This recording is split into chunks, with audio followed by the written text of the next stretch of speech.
In an industry stuffed with marketing bullshit, empty promises, and shiny suited liars, one woman's had enough. She knows what it's like to have the wrong clients, no money, and no time for fun. But she also knows how to fix it. And on the Business for Superheroes show, she promises to tell the down and dirty truth about business, sales, and running away with the circus. Here's your host, Vicki Fraser. Welcome to the Business for Superheroes show. I am Vicki Fraser, and this week I'm interviewing Ben Settle, who is a fellow gin fiend, an arch business villain, and the anti-king of email marketing. We're going to be nattering about how the villain of the piece and not the hero can teach you to basically be more successful. So Ben, thanks very much for coming on the show. I'm pretty sure most of my listeners will know who you are because I talk about you quite a lot. But can you just tell us a little bit about yourself, please? Yeah, first of all, thank you. And I don't know if I ever thanked you for sending me that coconut gin, but it was pretty good. Did I thank you for that? I think I did, but I don't remember. Yeah, you totally did. You thanked me publicly, actually, and you're most welcome. That's right. See, that's what gin does to me. I have a gin-soaked brain. The too long didn't read version is I wake up in the morning, I let my dog out, I write an email, and I'm done. That's pretty much what I do. That's how simple my business is. Now, I do other stuff. Like right now, I'm writing a novel and all this, but that's basically what I do. And I teach people how to write emails in that way and also how to set up businesses that way if they want to. Okay, well, so I'm going to have to start off with how the hell do you run a business by writing an email for 10 minutes a day? Because I know people are going to be listening and going, what? So, yeah, well, they're not the only ones wondering that. I was approached about a little over a year ago from this company called AWAI, and they asked me to create a program with them on that, and it's been really successful. It's called the 10-Minute Workday, and this is what I teach in it. I teach from the ground up how to research a market and create a product and all that. But if you have to have like a continuity type product. So if you set up a continuity product, which is just something like a newsletter or a monthly video or whatever it is, it could be an NLM. It really doesn't matter. It's just something where people are billed every month. You can really just send out an email a day and it perpetuates on itself and sales trend up and up and up. And you could do other things. But it's nice to know that if I want to end it all in 10 minutes every day, it's good. So And the 10 minutes is just writing the email. I can do it in 10 minutes. Maybe it takes 30 minutes. I don't know if that takes the wind out of anybody's sails. But, I think that's okay too. I think 30 minutes a day of work is most people will be pretty happy with that. Yeah. Cool. Okay. So that's cool. And people can find out a lot more about what you do there and how you do it by getting on your email list. And I'll ask you to tell them where to go at the end. Okay. But for now, in a world that's kind of, it's filled with people talking about, unicorns and rainbows and sweetness and motivational gubbins. So what got you thinking about villains? Because I know that villains is kind of your thing. I've always had this weird fascination with villains. Like in my own novels, right? I have these monster novels. I don't even care about the hero. I just love the villains. I will spend as much time, if not more, building up the villains because they're so interesting to me because they're not restrained by things. They can, and even actors, like Hollywood actors, they always say the same thing. They prefer playing the villain because they can just let loose. Now, I'm not saying people should commit genocide or that they should, be evil or anything like that. I joke about that kind of stuff, but really, it's just being a villain these days kind of is just going against the norm. And for example, there's people who teach some stupid things out there, right? Like there's people I've heard. Now, I'm going to pick on the coaching industry a little bit. Right? Because I've been talking to people about this recently, and so there are people in the coaching, like the life coaching industry, who tell people just journal every day. Journal every day and the money will come to you. Like literally, it boggles the mind. You and me, we're like, what? No, they can't be that stupid, but they really are. So if I was to go into that market and just show them the basics of direct response, they'd probably think I'm nuts. They'd probably think, oh, he doesn't know what he's talking about and all that. So to them, I would almost be like a villain, especially the people who are teaching the nonsense. Like, for example, on Facebook, I don't know if it's still going on or not, but there's a cheat sheet you could buy. Right. With questions to ask to create engagement. Oh, I remember seeing something about that. Yeah, there was amusement. It's like the dumbest thing like I've ever heard, right? Like it's sad, and I'm not making fun of the people who necessarily buy into it because maybe they don't know better, right? Yeah. But I would come in and say that is complete nonsense, right? And I would look at it as the villain. Oh, Ben's so mean and everything. Well, I'm kind of mean, I guess. You tell people the truth, you give them the medicine. It doesn't always taste good, but that's to me. And I've always had this fascination with ever since when I was a kid, since like 6th grade. And this was back when I don't know how it is you're in the UK, right? Sure, yeah. Okay, so I don't know how it is there, but when I was a kid, this is like 1986, 1987. Like it cost a lot of money to have the Disney Channel. People used to steal cable just to get the Disney Channel, right? So I was watching the Disney Channel. My grandparents was a rare treat. Like, wow, the Disney Channel. And there was a show called The Wonderful World of Disney on, which, I don't know if you can find it anymore, but they did an episode just about villains. And they were talking about how the reason the movies are so popular, it's not because of the hero. Most people don't even remember the heroes in these things, but it's the villains. The villains are memorable, especially those classic ones. And they were pretty evil people. I'm not saying people should be evil, but the villain has always stuck out to me as the thinker. The heroes are always reacting to the villain. Yeah. So if you want to be reactionary, that's fine. But the villain is the one plotting and scheming and keeping everyone on their toes. In tennis, I don't know if you play tennis or not. I don't play tennis, but I heard this analogy. The best tennis players will hit the tennis ball and keep the opponent chasing the ball. So they can never go on the offense. They're always chasing where it's at until they tire them out and exhaust them to the point where they can't win. And that is the philosophy I think of when I think of villains. They're the one we're making other competition chase tennis balls. I hope that makes sense. Yeah, it totally does. And you can actually see that when you watch a tennis match. The winner is the one who's kind of standing around going, well, yeah, pretty well, and the other guy's like, don't even win it. But the villain is the one drinking the gin and tonic or the glass of wine in their mountain chateau, and the hero is just like they don't know what to do. They're just reacting to everything. Yeah. So in a business sense, I think we should have the same thing. We should be relaxed. We should have things mapped out and planned out, and we should be positioned in such a way where we're kind of immune to having to chase tennis balls ourselves just by following very simple principles.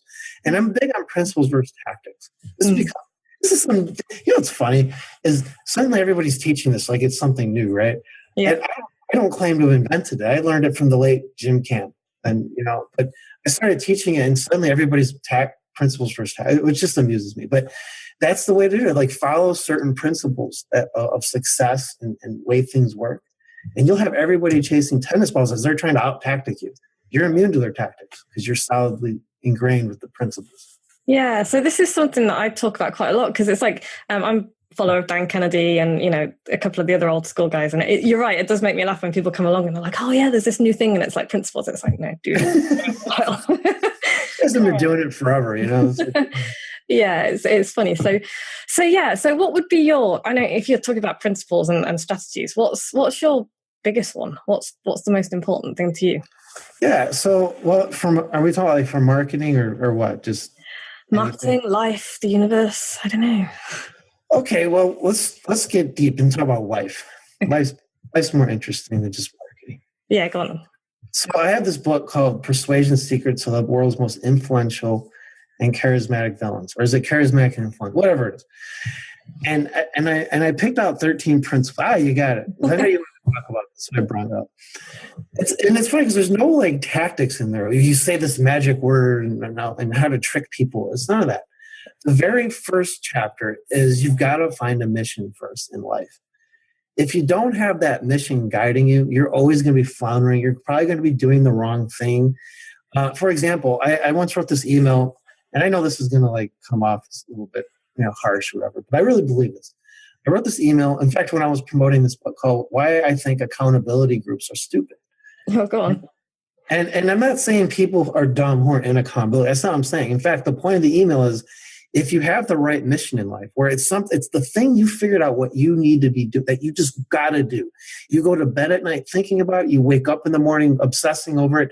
You come home at the end of the day and you tell your spouse or your significant other, about it, war stories about it. You're exhausted, but you just love it. You think about it where everybody's trying to get your attention. You don't care. You're doing this.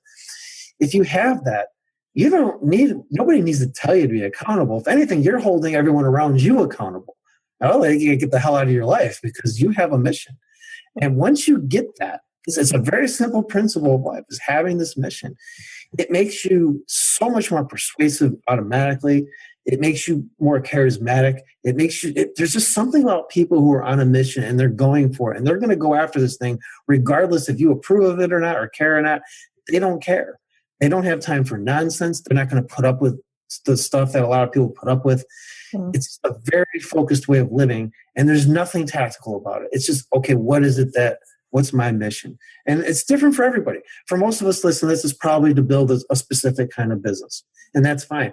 It could be to become the best at a certain instrument. It could be building a church. It could be anything. It just depends. What is it that you have to do? And most people I have found are doing the wrong things. They realize this. They're like, oh, God, no wonder I hate doing this. I hate doing this. Why am I working? I hate coaching. I know people, they coach because they think that's all they have to do, but they hate it. They go, Ben, I'd rather just do what you do, write an email and sell a product. I never have to talk to anyone. There's people who couldn't stand what I do, who are like, oh, I couldn't do that. I need to talk to people. That's the thing. Once you have that mission down and use the right mission, all kinds of things fall into place. Yeah, that's a great point. So I guess it's kind of, people are sort of thinking, oh, mission. It's like, I guess it's kind of having that big goal that you're, or not even necessarily a big goal, but the current goal that you're kind of working towards, the thing that drives you. So I remember reading, I think it might have been in Dan Kennedy's time management book, actually, that he quoted. Great book. It is a great book. It's one of my favorite books. Yeah, I love that book. Yeah, yeah. This podcast actually follows really nicely because last week Joe and I were talking about time vampires. So I love that. I love that. Yeah, yes. How to stake them. Yes. But yeah, I mean, he was saying that, the reason there's not more millionaires in the world is because people just don't have enough good reasons to be one. And that's kind of linked to your mission thing. It's like, it's so true. It's like, well, if your reason for being is strong enough, then surely you're going to be able to, muster up some enthusiasm for, for being good at something. Oh, absolutely. My mission for a long time was to get my workday down to just writing an email a day. That was my driving mission. It took me since probably about 9 years to reach it, but I worked at it every day. Once I figured it out, that's all I worked toward. Now it's different stuff. Like I have that. Now it's like, okay, I want to build these novels up and I want to once I finish, I'll have them all 7 done by the end of this year. And then I'll put them into an ultimate version. Then I'll have comic books made of them and then movies made. That's the ultimate thing. Yeah. That's the mission. And it can change because you might reach that mission. Now what's next? And it's exciting. And I like how you differentiated mission and goals, because I think goals bring you toward a mission. But they're not the same thing. A mission is like an overall state of life. It's something that it's a huge thing. Yeah, it can be a goal, but it's like you use other goals to get there. You may have goals that you don't really want to deal with, but you have to do it to get there. So it's a big concept. It is a big concept. And I am so glad as well that you threw in there just kind of casually, oh yeah, it's taken me 9 years to get there. Because so many people are like, I want it now, I want it overnight, I want it to happen now. And it's just like, that's not how most things work. So, how have you kind of worked for 9 years to be focused? Because patience is a massive virtue, I think, is an overlooked virtue. So tell us a bit about that's not only a virtue, that's one of the principles I talk about in that book. It's like it's like a superpower, patience, because almost nobody has it. You have the best villains are always super patient, extremely patient. Sometimes their plans take decades to come to fruition, right? So so I got in business in 2002 basically, and I shouldn't say it took 11 years. It was more like 7 years because I didn't even know what the mission was until like 2004. Yeah. I thought I just wanted to be a freelance copywriter. But then I started following this guy named Matt Fury, who's like, to me, the email king of kings. I think he's just, I give him all the credit. I learned so much from him. And I remember him, he would have this, I don't hear much from him anymore, but at the time he used to send an email a day selling his fitness products. And he would brag about, well, I'm done. I just have to write this email. I'm cranking this out. I didn't even edit it. I'm sending it. The cash register will ring. And I thought, now I'm sitting there slaving over sales letters at the time. Like, oh my God, that's the life I want. And so at that point, I started working toward it. I made a lot of mistakes. I tried 2 different continuity programs that didn't work. Well, it's not that didn't work. The first one, they both launched really well. The first was in like an audio interview of the month with a transcript thing that did extremely well. I killed it after the first month because I realized, God, I hated working on audio and I hated having to work with the transcription, all that. So I switched to a print newsletter a few months later called the Crypto Marketing Newsletter, which lasted about 30 months, which was great. But it was low ticket, generalized information, and it didn't really take me to where I wanted to go. finally I started email players, and that everything came in. It was high ticket, specialized. I'm passionate about it. I mean, I could talk about email, until the cows come home. It's like I do all the time. I talk to people who don't even know what email is. I'll just start yapping away, and that's the way. That's why I have a podcast. I can't stop talking about this stuff. So that's how it's a mission too, right? It's like, but it took 7. I'm thinking 2004. About 7 years, but that's okay, right? Time is passing anyway. People say, I've heard people say, well, I'd sure like to get my master's degree, but I'd have to go to night school for 5 years. And the question is, well, time's passing anyway. 5 years, do you want to already have that, or do you want to just be sitting around twiddling your thumbs? Yes. So I don't think it needs to take this long for most people. There's nobody showing me how to do it. That's why I created a program to show people how to do it. But it could take time. It just depends who you are and where you're at and how driven you are. If it's a mission of yours, you're probably going to get there a lot faster than you think. And you'll put up with all the bombs and the mines that get in the way.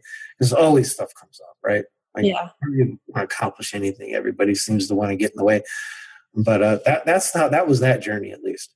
Cool. And so, speaking of, life happens to everybody, but speaking of things that get in the way, what's your advice for dealing with people who get in the way? Because, it can be really tough being surrounded by people with opinions. So, well, it helps to have you mentioned Dan Kennedy earlier, right? So there's something he said. I don't know if it may have been that book, or else it was his No Rules book, which is another great book.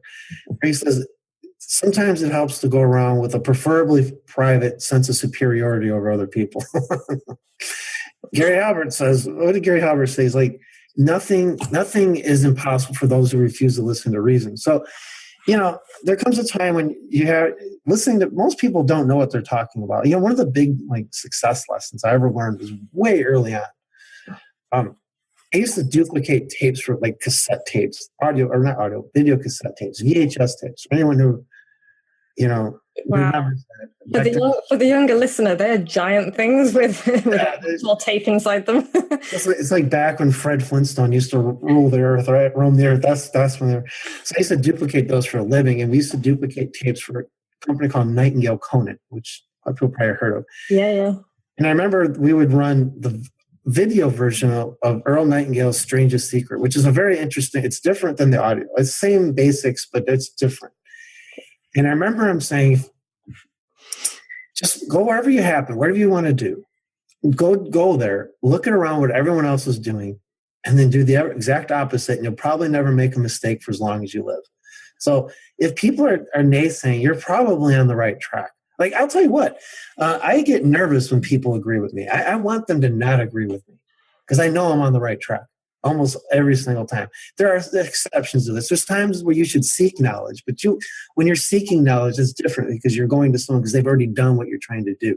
Yeah. But as far as naysayers just get in the way, nobody told me to write this villains book. This villains book has been the most popular product in a lot of ways I've ever sold. Nobody said, then the world needs a book about this. I've never was told that. I just did it. Nobody told me to do email players. It's in fact, everyone told me not to do email players, believe it or not. In fact, I had 5 people tell me. I was in a mastermind at the time, and all 5 of them deny it, of course. But actually, one of them admitted it. He goes, Ben, I remember I told you not to do that. And they just couldn't grab, for whatever, I saw something. I don't know. They didn't see it. And I went toward it, and I launched it, and had it failed, fine. It's just a result. You move on to something else. But if you know you're onto something, if you just know it in your gut, and you've done your research, and you've done your homework, and you know your market, go for it. And the worst thing that happens is it doesn't work, and it's not like you failed. It's just a result, and you learn from that and move on to other things. So naysayers are good because they can kind of gauge that you're in the right direction in a lot of cases. Yeah, I guess it can also give you that different perspective. If they're a naysayer who's actually put some thought into it, they can give you that bit of opposite perspective and kind of get you thinking, well, okay, maybe I ought to look at it from the other point of view, and then kind of decide that, yeah, no, I was right anyway. I'm going to carry on. Well, you bring up a good point. Do you have freelance copywriters in the audience here? Oh, there's probably shed loads of them, yeah. Okay, they'll love this. So the great and esteemed Bob Bly, one of my favorite copywriters. Him and I do not always agree on things, by the way. I'll send an email, he'll reply and say, you're wrong, right? And I'll reply back. Some of your disagreements. They're cool. I love it. I love picking fights with him.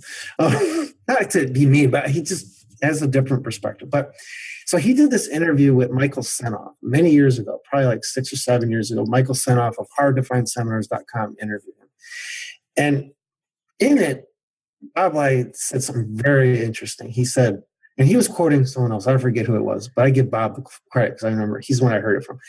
He said, I can work with clients who are ignorant because they don't know anything. They just do what you say, right? You're the copywriter. They're just going to live. They don't know. That's why I hired you. I can work with clients that are arrogant because an arrogant or arrogant client probably does know some stuff you don't. And that's why they're like that. And you may not like them. I had clients like that. I had clients, I couldn't stand them. I was like, damn, this guy really knew his stuff, and I learned from this person. I got to stay in my lane. But I cannot work with people who are both ignorant and arrogant. So there's something to think about. If they're ignorant and arrogant, you run. It's going to frustrate you, all that. Yeah, and you do get to know those people after you've met a few of them. You can spot them from a mile off. It's quite easy to avoid them. Oh, absolutely. Because we've all been there. Oh, yeah. And again, I love the arrogant ones because you will learn something from them. They are arrogant for a reason. Yeah. They don't know, and they think they know. That's when you got to run. Losing battle. Cool. Okay, so I want to ask you also about, let's just kind of moving on from there, because you're big on neediness and how unattractive that is to everybody. And I just wondered if you could kind of talk to people about what your take on that is, but also how you shed neediness without being a complete dick. This is a very good question. So neediness, it will hold is holding people back. Even people who think they're not needy are very needy. I had to train myself for years to be almost 100%. I think everybody slips a little bit, but I'm as close to non-needy as I think you can get. I have to try to be needy to be needy. It's just to know what the Dos Equis, man. I had to try to be needy just to experience what it feels like. But it took me many years to figure that out because most of my life I was a needy person. Probably most Americans at least. I don't know about how you guys in the UK, but yeah, it's the same. Same thing. It's the same. It's Western civilization. So it's terrible. Not being needy is really semi-advanced marketing game, advanced sales game, advanced relationship game. If someone's trying to do better there. Neediness kills so many things. It is so unattractive on so many levels, but it goes beyond that. You're not a persuasive person if you're a needy person. You can tell the needy salesman when they need the sales.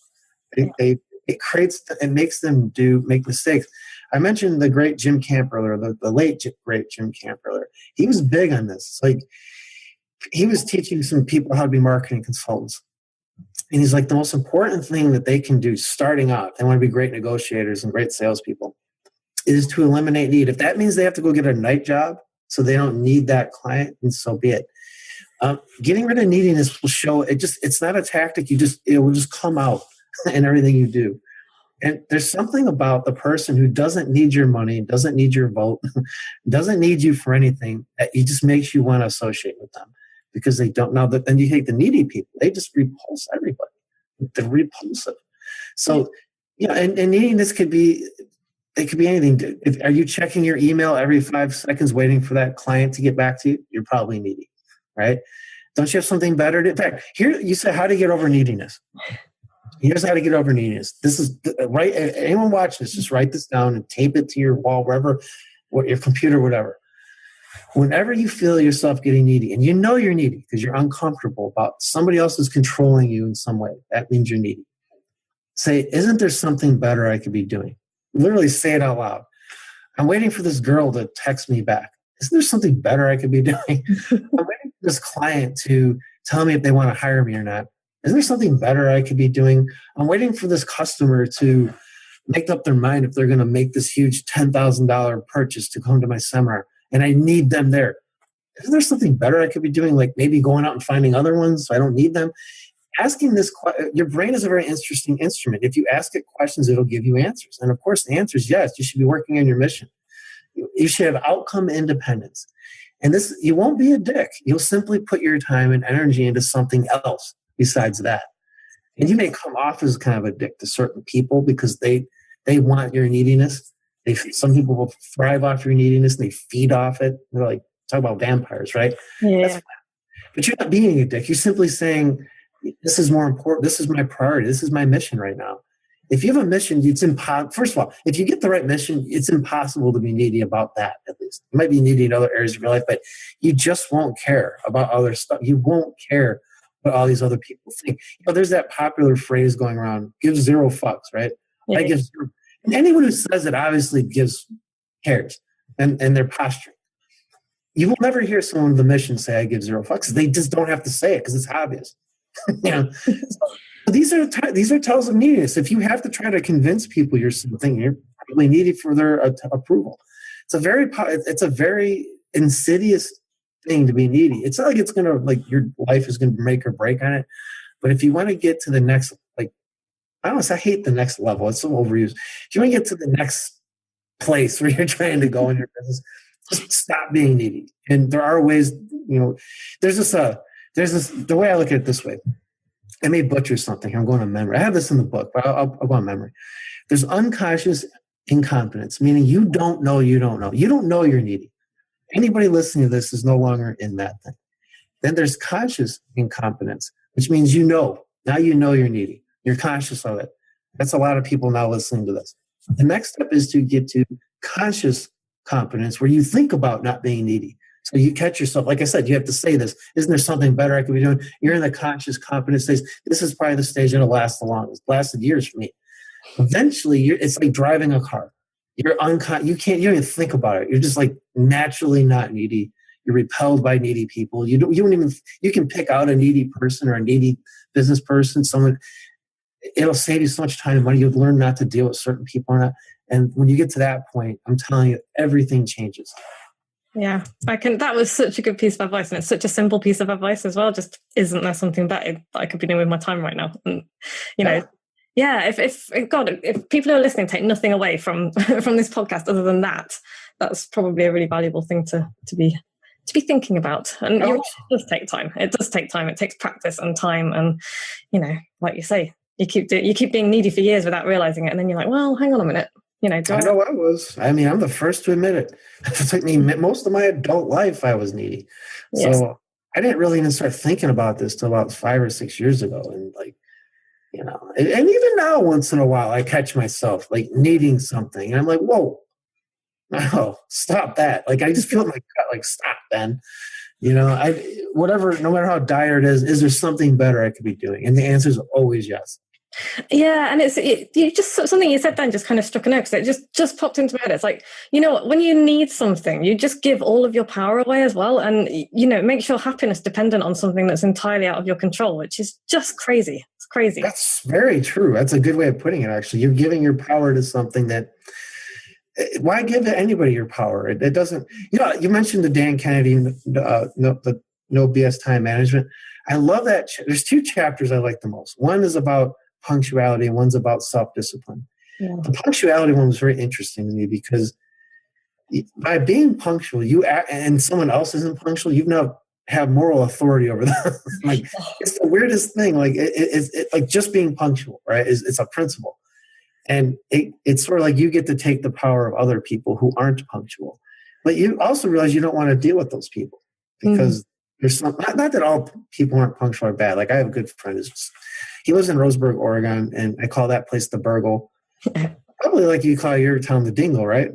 That's my house, is the Dingle. Is that the house? Okay, I didn't know.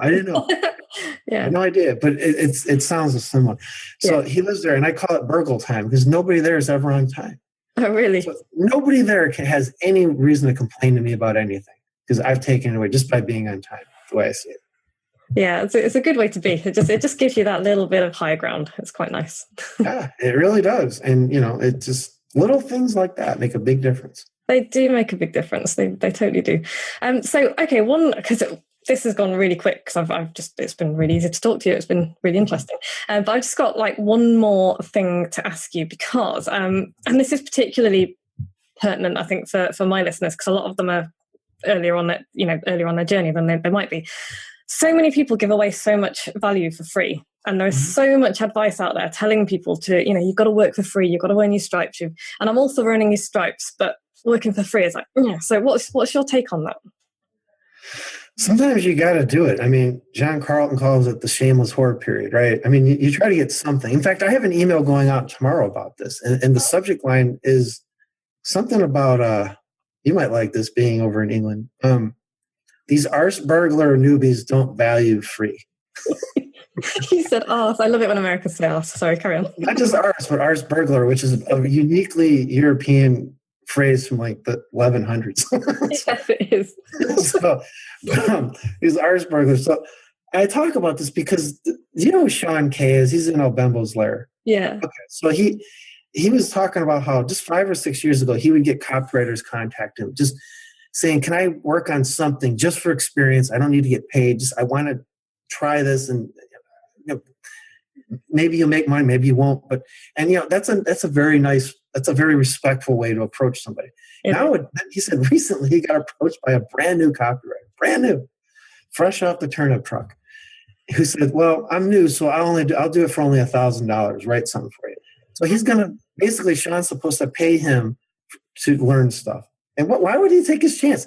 So I mean, ideally, you want to get paid. I'm the first to admit it. I really am. And had my negotiation skills been better when I started, I would have gotten paid more. But you do what you got to do, because it's at the end of the day, what is the mission? What's the goal that's going to get you the mission? Well, getting good at, if you're talking about copywriting, it's getting really good at copywriting. So what do you have to do that? And I think ideally the way to do it is sell your own products. Because if you can sell your own products, it's much easier to go to a client and say, "Look, I sell this product here. Here's the results I got. Yeah. Here's the market it was." Ideally you want to get paid. So I'm the first, but it's just, you do what you got to do to get good as fast as you can. And sometimes that means giving up the goods for free, So. No, I'm totally with you on that, because I was hoping that you were going to say, that you do your own copywriting, you write for yourself, you make yourself your own, your client, and because that's going to make you money anyway. And then, like you say, you can go to people. But yeah, I saw that thing that Sean put in the lair, and I just thought, wow, to have I don't know, I guess kudos to have the brass balls to go up and say, I'm brand new, give me $1,000. I blame for this is Facebook. Really? There are so many. I'm going to use the term arse burglars again. There's so many arse burglars on Facebook who have suckered people into thinking they're good at what they do because they may have a pretty face if it's a girl. They may be a charismatic guy who just has a great personality, and there's nothing wrong with that. But when they sit there and they try to overprice themselves and but they can't really deliver, that's where there's a problem. Mm-hmm. And so, you got to be careful. If you're a client, you have to be careful. You got to make people show you that they've actually done it and that they can't just dazzle you with bullshit, because it's very easy to do on Facebook. I don't know why. It wasn't around when I got started. In 2002, there was no Facebook. I mean, I don't know. It would have been so easy to get clients. They're so naive on there. It's like I see people getting hired for such a lot of money when they don't even, they can't sell their way out of a paper bag, and they're just hurting themselves. I mean, so everybody's getting hurt by this. And, I think clients have to be a little more demanding. They can't just go based on, my friend likes this person, or it's all like scratch your back. And the internet, the internet's allowed this to happen because it's so cheap to test things. But offline world, you never really saw that. I mean, it costs money to test something. You can make sure you're the best talent. So yeah. I don't know if that helps anybody or not, but something to think about. Oh, I hope it does. I think it will help loads of people, to be honest. So, good. Yeah. Look, this has been completely splendid. I've really enjoyed it. Thank you. Splendid. Yeah, I know you like that word. So, okay. So finally, just to finish, who's your favorite all-time favorite villain? Oh, that's a great question. I want to say the Joker, but it's so cliche. It's kind of like all the girls dress as Harlequin for Halloween. So I'm gonna go with Loki. Loki's my favorite. I dig Loki. I completely approve of that answer, and not just because he's played by Tom Hiddleston, but also because Loki is cool. So Loki's cool in the comics. He's a very long-term strategical planner. He's outsmarted the gods, So yeah, I liked how they did him in the movies too. Yeah, the movies are cool. I think probably because they were written by Joss Whedon, who is just such a great writer. Yeah. I'm a bit of a Joss Whedon fangirl. Okay, so cool. So where can people find out more about you, Ben? Just bensettle.com. And if you go to bensettle.com, you can choose to give me your email address and you'll be on my email list. You get daily emails. And you also get the PDF of the first issue of my Email Players newsletter, which is a print newsletter, as Vicki knows. It's not but I give you the PDF of the first issue so you can test it out yourself. If you don't want to give me your email address, there's a little button. You can just click through the blog. There's like 2,000 pages of blog posts. There's 70 hours of podcasts. There's, another dozen hours of other interviews like this I put up. And it's just tons of stuff. And it's all there to demonstrate to you that I know what I'm talking about or not, or to know if you want to learn from me or not. Either way, it's okay with me. So bensettle.com. Go to bensettle.com and sign up for his emails and read his stuff. And, because since I've been studying your stuff, and you can totally take this for a testimonial, I've made more money. I will. It is as simple as that. I have made more money since I started sending daily emails, and then since I started making them better because I, learned from you. And also you're funny. And it's like, I don't agree with everything you say, but you always make me think, and I really value that. People who make you think. So sign up. You know what I call that? I call that giving people, and I this is a term I heard from this deceased comedian named Patrice O'Neill. Giving people options for thinking differently. If you do that in your emails, you are already way above. Everybody just agrees with everything, and it's just virtue signaling. Put some stuff out there that people disagree with. See what happens. It's boring when everyone agrees with everything as well. God, how boring would the world be if everybody thought the same? It'd be super boring, actually. We'd all just be dumb. It'd be marketing incest is what we'd have. So. Yeah. I don't know. Sometimes I think the world is getting dumber, but I don't know. Well, you know what? Thanks so much, Ben. It's been brilliant. Really enjoyed that. Next week, Joe will be back. Joe's my husband. Joe will be back. We get drunk. We talk, marketing shit, and sometimes nice. It's good fun. Yeah, we mostly do this podcast just because it's really good fun, to be honest. But yeah, fun. It is fun. Yeah, we'll be back next week. But until then, be good. If you can't be good, don't get caught. But thanks so much, guys. I'll see you soon. Thank you. Like what you've just heard? Tell your colleagues, tell your friends, send them to www.businessforsuperheroes.com/podcast.